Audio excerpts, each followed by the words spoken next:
هذا كشاب يشتغل له فرن مال صمون، وابو الفرن كلش يحترمه ويحبه ومخليه على الدخل وهاي السوالف. ويقول يوم من الايام جاني قال لي عم انا ارتاح لك واريد انطيك بنتي الكبيره. ويقول انا فرحت ابو الفرن وراح اصير انا الكل بالكل.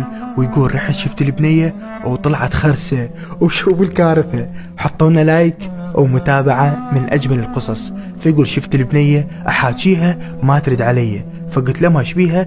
قالت عندها ثقل باللسان وما تقدر تنطق من الولادة.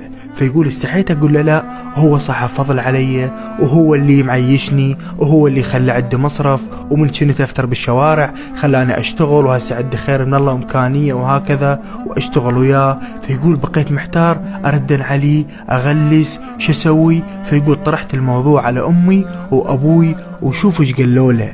حطوا لنا لايك ومتابعة وانتظروا الجزء الثاني، عمر خسارة اللي ما يكملها.